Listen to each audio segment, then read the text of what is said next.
कि हमारा जो भीमा कोरेगांव जाना वो कैंसिल हो चुका है। तो साथियों कैसे आप सब, उम्मीद है आप सभी लोग ठीक होंगे। और जैसा कि आपने व्लॉग का टाइटल पढ़ ही लिया होगा, भीमा कोरेगांव जाना ये कहीं ना कहीं कैंसिल लग रहा है साथियों। अब इसके पीछे का क्या कारण है व्लॉग में आखिर तक के ज़रूर बताने वाला हूँ।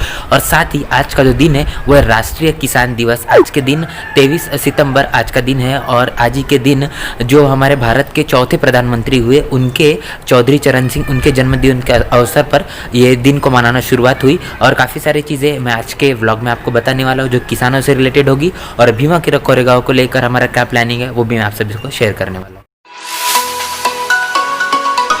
तो साथियों जैसा कि आप सभी को पता ही है कि आज है किसान दिवस। और इस किसान दिवस के उपलक्ष्य में मैं रूबरू करवाऊंगा आज मैं आप सभी को किसान की हमारे भारत में कितनी सारी समस्या है, उन समस्याओं को लेकर कितनी सारी तकलीफें उनको इस सामना करना पड़ रहा है। वर्तमान परिस्थिति में कितनी तकलीफों का सामना कर रहे हैं। हमारे जो महापुरुष है, जिन महापुरुषों ने हमारे किसानों की समस्याओं के ऊपर में किताब लिख डाली, ऐसी काफ़ी सारी चीज़ें आज के ब्लॉग में आपको बताने वाला हूँ। तो साथियों अभी तक आपने मेरे चैनल को सब्सक्राइब नहीं किया तो चैनल को सब्सक्राइब कर दीजिएगा और बेल आइकन को प्रेस कर दीजिए। चलिए ब्लॉग को शुरू करते हैं।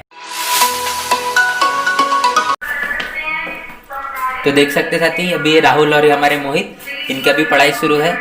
क्या कर रहा है? ऑनलाइन क्लास चल रही है। अच्छा,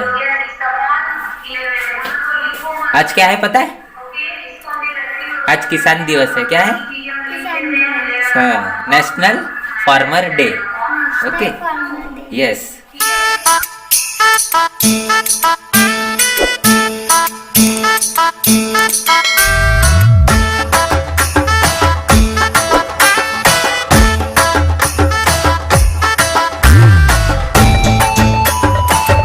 A few moments later.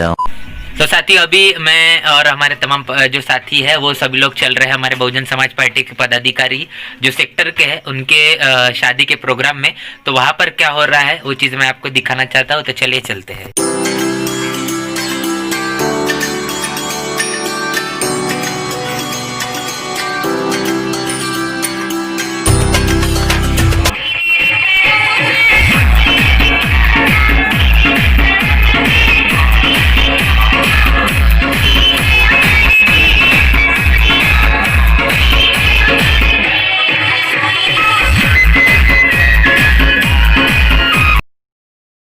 तो साथियों फाइनली मैं घर पहुंच चुका हूं और आज के किसान दिवस के उपलक्ष्य में आपको काफी सारी जानकारी मैं भी देने वाला हूं कि आखिर जो महात्मा ज्योतिबा फुले ने जो किताब लिखी उस किताब में आखिर कौन से ऐसे सवालात उठाए उन्होंने जो किसानों की समस्या के रिगार्डिंग है। और किसानों के लिए बहुत ही ज्यादा महत्वपूर्ण उन सवालों का अगर जवाब किसानों को अगर मिल जाए तो उनकी जितनी भी सारी समस्या है वो सॉल्व हो जाए। महात्मा ज्योतिबा फुले ने जो किसानों के ऊपर में जो किताब लिखी, उनकी समस्याओं को लेकर जो किताब लिखी, उस किताब का नाम है किसानों का कोड़ा।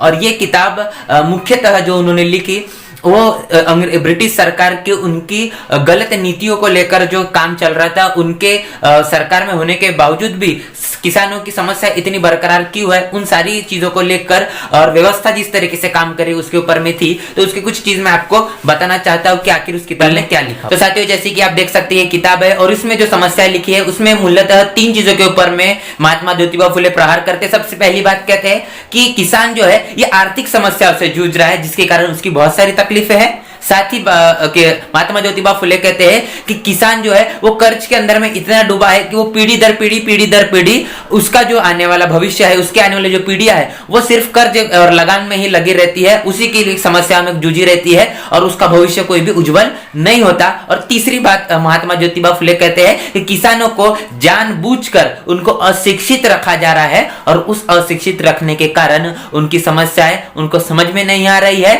और उनकी मानसिकता जो है वो कहीं ना कहीं कमजोर हो रही है। और उसी मानसिकता के कारण किसान अपने उद्धार नहीं कर पा रहे हैं और एक क्रांति का बिगुल उनके अंदर में नहीं उत्पन्न हो पा रहा है, ऐसा महात्मा ज्योतिबा फुले इस किताब में कहते हैं। तो साथियों वर्तमान परिस्थिति में अगर हम देखें तो इतनी सारी समस्याएं जो अगर कहीं ना कहीं किसानों के अंदर में है तो वो इसीलिए है क्योंकि किसानों ने अपने भविष्य को लेकर महात्मा ज्योतिबा फुले की बातों को नहीं माना। महात्मा ज्योतिबा फुले ने जिन समस्याओं के बारे में कहा कि इन समस्या अगर ऐसी है तो इन समस्याओं का निवारण भी उस किताब में लिखा है। और अगर किसानों ने इस बात को समझी होती, इस देश के अंदर में बहुजन समाज का अगर राजा बनाया होता तो राजा कभी भी अपने किसानों को इतने दुख और तकलीफों में नहीं होने देता।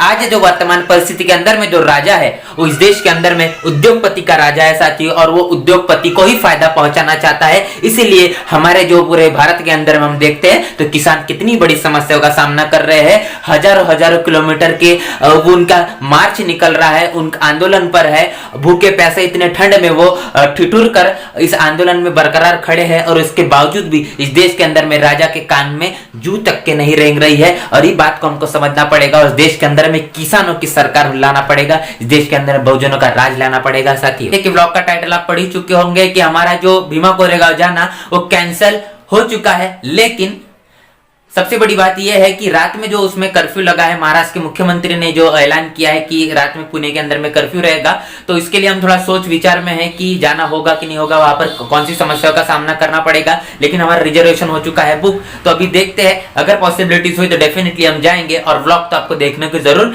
मिलेगा। तो इसी तरीके से मेरे व्लॉग में बने रहेगा। आपने अभी तक मेरे चैनल को सब्सक्राइब नहीं किया तो चैनल को जरूर सब्सक्राइब कर दीजिएगा और बेल आइकन को भी प्रेस कर दिए। चलिए मिलते हैं अगले व्लॉग में, तब तक के लिए जय भीम, जय भारत।